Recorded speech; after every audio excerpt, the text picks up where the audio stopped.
Hi everyone, I'm Dale Smith, aka Journo Dale, and we're here to talk about Canadian politics.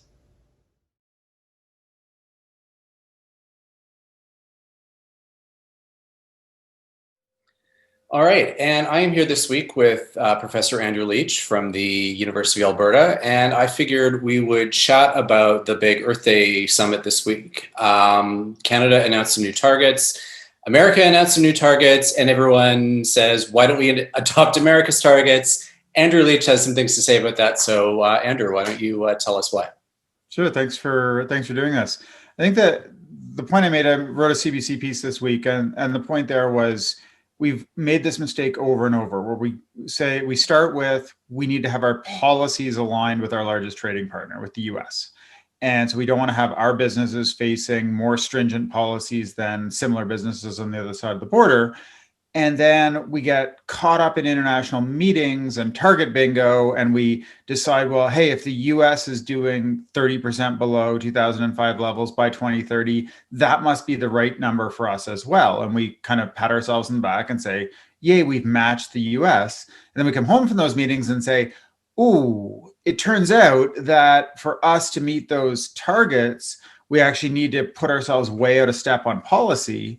And once we're way out of step on policy, then we get all of the concerns about competitiveness and such. And so we don't enact those policies, and then we don't meet our targets. And Right. we've repeated this in, well, arguably Rio, Kyoto, Copenhagen, Paris, and actually we didn't quite get there this week, right? We agreed to, or we posted a target that was still below what the Biden administration was pushing, but I think one which still requires a lot more policy than we have in place right now. Okay. One of the things that I think not enough people can really appreciate is that we've got a different mix of emissions than the US does. And so actions we take have very different consequences than actions that they take. And why don't you kind of explain that a little bit more? Sure. I think that the biggest thing that it's not necessarily just the mix of emissions, it's the mix of emissions that have low cost alternatives. Right. So since say 2008 or 9, one of the biggest changes we've had in the world really, but in North America in particular, is that natural gas has gone from really expensive to really cheap. And globally, we've seen renewable power get really cheap really fast and outstrip everybody's expectations for it. And the US and other countries in the world, the UK being a prime example, historically have supplied until quite recently a lot of their electricity with coal. So these two innovations, cheap natural gas and cheap renewables, mean that, hey, I can get rid of a lot of that coal power without spending a lot of extra money on electricity. Canada, on the other hand, we're now more than 80% of our electricity is emissions free power. And with the exception of Alberta, Saskatchewan, and a couple of the maritime provinces, Nova Scotia and New Brunswick, we don't have a lot of our energy supply at all in many regions coming from emissions oriented power. So if you say, well, what are you going to do to reduce your emissions, Canada? We have that whole category that the US has at their disposal that's cheap. We don't have that. Right. So we have to look to the things that are still a little bit harder: transportation emissions, of course, oil and gas emissions, et cetera, that are less available to or sorry, are available to everybody, but they don't have those same low cost alternatives. Right. And I think yeah, this is one of these things where when we start talking about why don't we just match emissions targets, we're not quite understanding what that winds up meaning for us as opposed to other countries. So I think that's Yeah. one of those And those one of the things things you that can see, like you look at Canada versus the US during the sort of Trudeau Mandate 1 and Trump administration. And the Trump administration backslid on just about every climate policy you could think of and actively opposed the states. Whereas the Trudeau government put in really stringent climate policies, national carbon pricing, clean fuel standard type approaches. And yet, in the US over that time period, all of the forecasts for their national emissions were dropping every single year. And it was because of those two things: that gas remained cheaper than everybody expected, and renewables just expanded at such a fast rate compared to the previous forecasts. yeah, and I think that I guess can seem a little bit frustrating for us in Canada where we did that stuff early on. So we're left with the harder stuff, whereas other countries still have the easy stuff that they can do.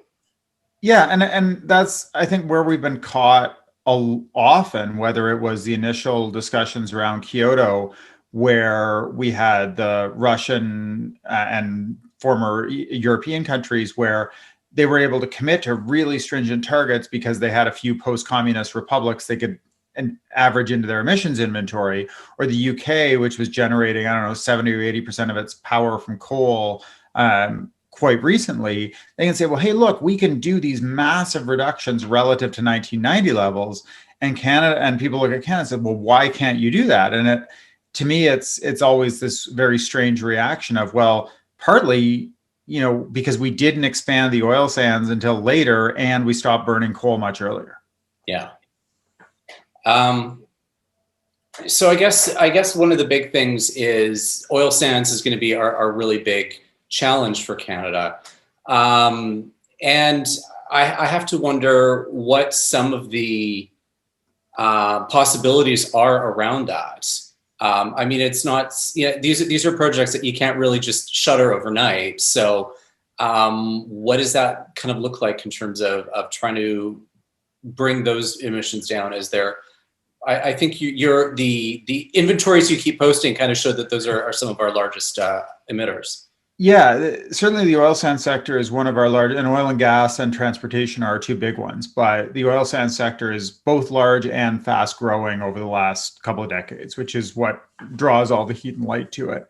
I think one of the big issues, so if you had high oil prices, then technologies like carbon capture and storage make a lot of sense in the oil sands because people are willing to make big investments to continue extracting oil even despite the fact that they have to put in very expensive emissions controls. If you have low oil prices, then, well, the oil sands quickly becomes not that attractive because it's relatively expensive, or at least that growth isn't there. Yeah. The midpoint is, where oil sands would be viable if they didn't really have to do very much about emissions. But once you put in those emissions controls, it gets more challenging. That's sort of the spot we're in right now, $50 to $60 oil, where you have a project, a good project that might make commercial sense at $50, $55 crude. Then you put emissions controls on it and you're putting a whole bunch more upfront investment. You're making that oil more expensive. And you're making it more challenging for an investor to get behind that kind of project. And then, of course, Jason Kenney gets mad and says,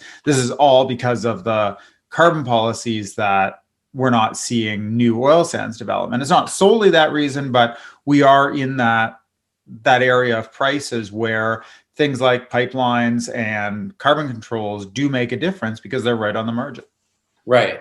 And I guess one of the things that I always find ironic is the people who keep insisting on carbon capture and storage also are the people who are arguing against carbon pricing. And carbon pricing is something that helps make carbon capture and storage make sense.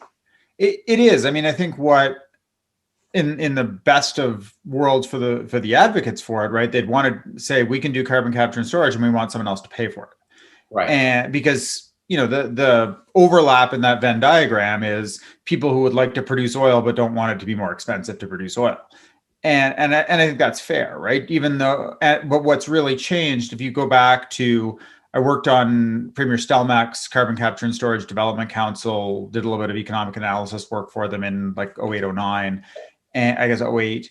And what the reality then was, oil was so valuable that even if you sort of think of upping the table stakes, right? Am I still going to want to come to the table if not only do I have to spend billions to build an oil sands project, I also have to add on a couple of billion for carbon capture and storage? Sure, it's still worth it, right? The odds of this being an in the money venture are high enough that I'm willing to come and play. Now you have all of these things that are cutting against you. It's a long-lived project. It's capital intensive to begin with, and then for the emissions reduction technology to also be expensive and capital intensive at the front end, it's basically changing what you have to pay to get to the table. Right. And I can see that as having a kind of a downward effect on new investment, but I also just knowing a little bit more about the economics of it, that oil sands made a lot more sense at 95 and $100 a barrel than they do at 55 and 60. So Yeah, and I mean, a piece that people do miss quite a bit of the time is just how cheap the operating costs from oil sands are, right? We tend to get in this mode of, well, they only make sense at these high prices, but really a lot of these projects are flowing barrels out at, some high single digits, low double digits per barrel in Canadian dollars. And then comparing that to an oil price that's often priced in US dollars, they're generating a bunch of cash. And the labor environment right now is such that, again, they're leaner, they're cheaper labor, all of these sorts of things. So I think it was Chris Varco's column in the Herald this week that highlighted, how much of a cash bonanza was coming into the oil sands companies, and Premier Kenney tweeted it out without maybe catching the irony that it was a couple months ago these firms needed a bailout from Prime Minister Trudeau. But they are relatively cheap, but that doesn't necessarily mean you're going to want to put in billions of dollars to put new emissions technology on the front end just to keep that oil flowing. You'd rather just be able to produce the oil. Right. One other thing I wanted to just bring up with you is because we keep hearing about it in the discourse here, is all about these subsidies that are supposedly going to oil and gas companies. I know you've done a little work on just kind of untangling what that means. And I'm wondering if you can just give us a sense of what that looks like. Depends who's asking what it means, right? But the general approach to it is, or I think the best approach to it is there a treatment that's available to the oil and gas sector that is materially more advantageous than other similar sectors would have?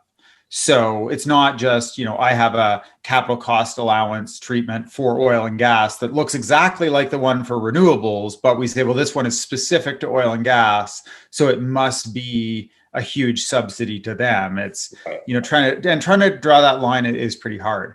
So different groups have studied this and come up and said, here's the level of subsidies that oil and gas get. Of course, more recently, the tax credit for carbon capture and storage, or the purchase of a pipeline, or these sorts of things in federally, or the big investments provincially, have caught a lot of attention. But historically, what's been the big part of these estimates is actually provincial policy. So you're often on our politicians in Ottawa about jurisdiction, I think rightly. Yes. But there is nothing that the federal government can do to force Alberta to charge higher royalties for oil sands. There is nothing that the federal government can do to take out drilling credits or enhanced oil recovery royalty credits or these sorts of things. So that's part of it. And I think there's also another piece is, what do you consider the baseline, right? How do you estimate what kind of the right oil sands royalty is? It's a policy decision. And so Alberta has always had a relatively low royalty, but is that a subsidy or is it not, is, I think, in the eye of the beholder. So sure. Canada has committed under Harper's government to eliminate direct subsidies, and did walk back, I think, was it Jim Flaherty's, his first budget that took out the oil sands capital cost allowance. And then arguably some of the changes in income trusts were designed to change that. There's been some changes to the development allowances. The discussion around flow-through shares is always, that's a federal treatment that is, you should have Lindsay Tedds on and she can tell you everything you need to know about flow-through shares and more. But these sort of special measures, there are still quite a few of them that are available federally that, we're committed to eliminating. Okay. And do we have a sense of how much that is? Just thinking, because we had another one in question period just yesterday where an MP was assuming that there's billions of dollars available in this. I think, let me pick up on the last word, which is available, right? So when you say we're giving somebody a tax advantage, the first thing is, if I didn't have that tax advantage, would they still be engaged in that activity, right? So if I give someone a tax credit for something and then assume that they were always going to do the thing that I gave them the tax credit to do. You're sort of saying, well, this tax credit wasn't changing the world at all. If it's not changing the world at all, why do we care that it's there? If it's not actually creating, is it actually creating more oil sands development? Is it actually creating more activity? If it is, then, you know, if you take it away, that activity is not going to happen. And it's not like the taxes would be there to collect otherwise. Right. Okay. And so I think that's the first issue is this something that I can take off the books and say, does that activity continue? And then next piece is, if I take it off the books, it's not like all of a sudden all of that expenditure becomes available for taxation. And that's what people often look at, is they look at the estimates, the government's estimates of tax expenditure, and say, okay, well, how much was deducted under this category? And some of that is incremental, but some of it would just shift to another category if you remove that treatment, right? It wouldn't be the capital cost allowance for oil sands. If you take it off, it doesn't mean that oil sands firms don't get to deduct their capital costs. They just get to deduct them as a different line item that isn't oil sands specific. Okay. So we removed the Flaherty budget. I know this is in the weeds, but the Flaherty budget that removed the capital cost allowance for oil sands, all it did was say you still get treated the same as other firms. So billions of dollars of tax expenditure, not clear that when you change the policy that you end up with billions more dollars in net government revenue. Right. And I think this is kind of the assumption that's being made, is that taxpayer money is flowing to these, and that could be better spent on other things. When tax expenditures are different, it's money that's not coming in as opposed to money that's going out. Yeah, and it's something where, depending on, you know, if you remove that tax deduction, does it actually translate to that total amount more tax revenue, and that you could then deploy that fiscal room somewhere else? How much fiscal room you actually gain from removing that one tax deduction isn't easy to estimate, right? It isn't something that's right there in the main estimates or anything. Yeah. Those are just like, how much is filled in on this line. Okay. All right. Well, thanks so much for doing this. This was very enlightening, as always, and let's do this again sometime. For sure. All right. Thanks. Thanks. That was a lot of tax nerdery. And that's everything for this week. Join us again next week for some more Canadian politics. I'm Dale Smith. That's at journo_Dale on Twitter. And don't forget to like the video, share, subscribe, and support us on Patreon. Thanks, everyone.